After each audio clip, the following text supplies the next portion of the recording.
Bonjour et bienvenue dans cette nouvelle séquence vidéo au cours de laquelle on corrigera un QCM en rapport avec la génétique humaine, l'évolution biologique et le tissu nerveux.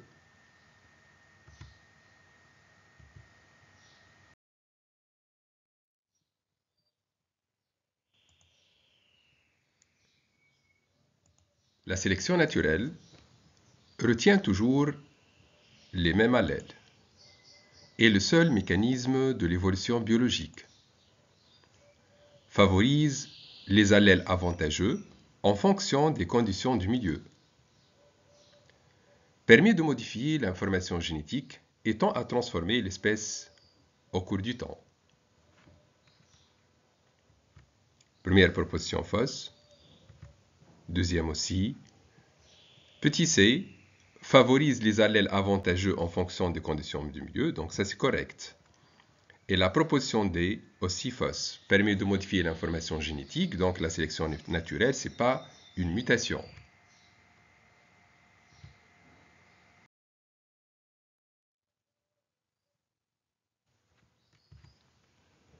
On étudie la transmission d'un couple d'allèles A1, A2.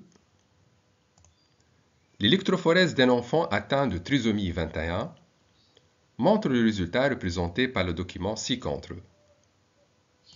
Allèle normal A1, il y a 3 exemplaires. Allèle de la maladie A2, il n'y a aucun allèle. Sachant que le père est malade, la mère est saine, et que l'accident s'est produit au cours de la spermatogenèse, on peut déduire que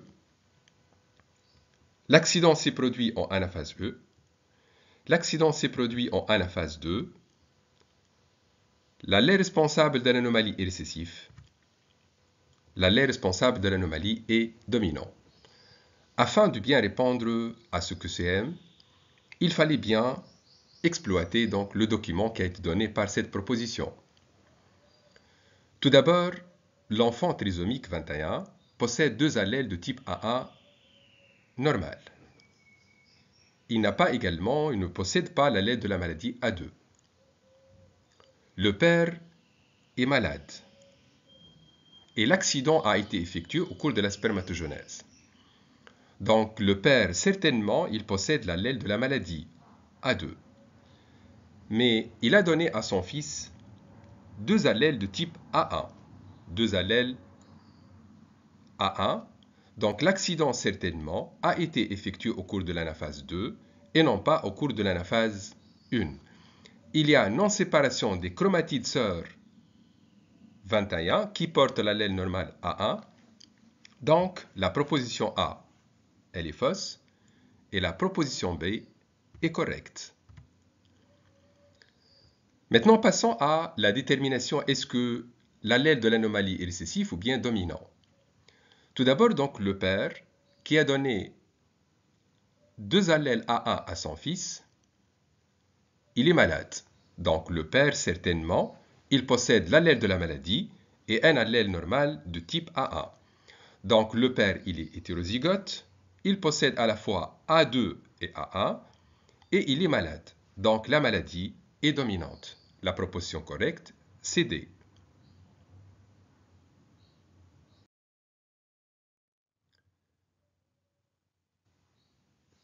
Dans l'exemple de la phalène du boulot, la pollution causée par les usines est un facteur de mutation. A rendu stérile la forme claire, est un facteur de la sélection naturelle, a favorisé la prédominance de la forme claire. Souvenez bien de la phalène du boulot, le papillon qui possède 2 formes, une forme claire et une forme sombre.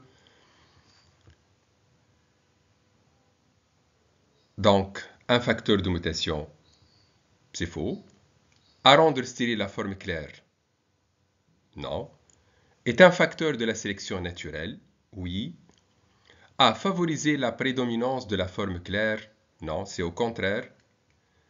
Les pollutions qui s'effectuent au niveau donc des arbres ont favorisé la prédominance de la forme sombre.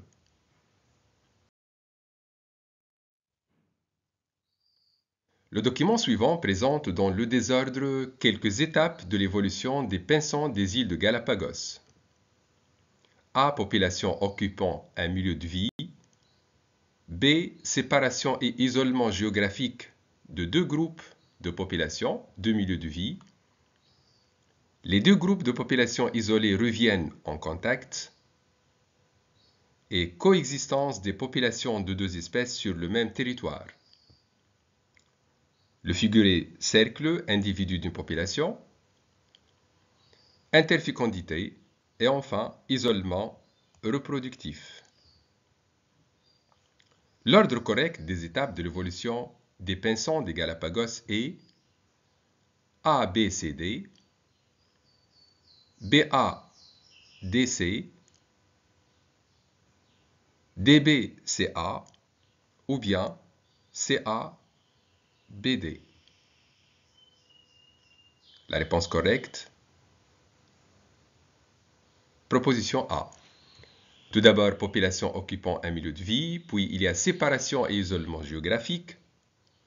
Par la suite, les deux populations, ou bien les deux groupes de populations isolées reviennent en contact. Enfin, il y a coexistence de deux populations dont il y a deux espèces différentes. Les autres propositions sont fausses.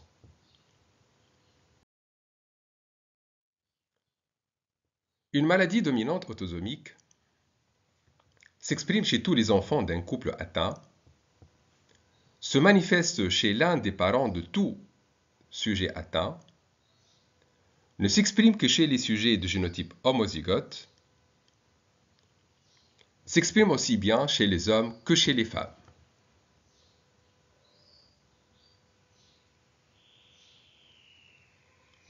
La proposition correcte B se manifeste chez l'un des parents de tout sujet atteint.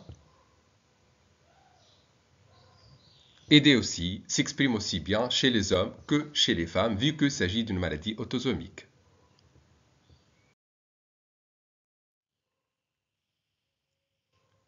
Le neurone sensitif intervenant dans le réflexe myotatique, multipolaire, caractérisé par un axone lent, caractérisé par une dendrite longue, à corps cellulaire localisé dans le ganglion spinal.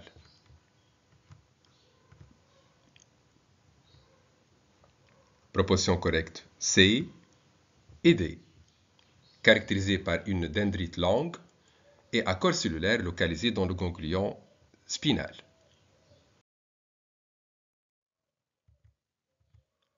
Le tableau ci-contre présente le nombre d'acides aminés différents d'une protéine de 50 acides aminés chez trois espèces de mammifères A, B et C.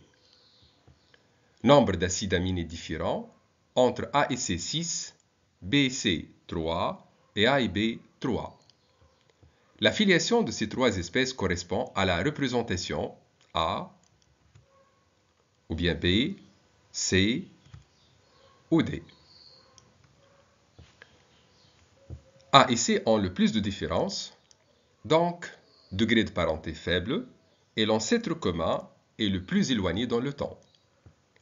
Donc la proposition A, elle est tout à fait fausse. A et C ont l'ancêtre commun le plus éloigné dans le temps. Donc la proposition qui est correcte, c'est proposition B.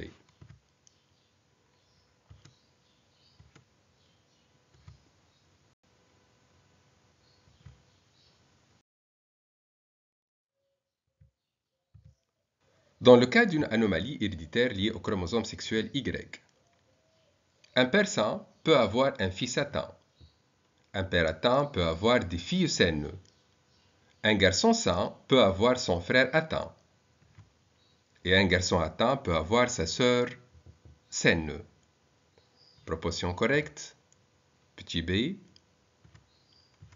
et petit d. Parce que si la maladie est portée par Y, il faut que père et fils soient de même phénotype. Également, l'anomalie n'affecte pas les filles si elle est portée par Y.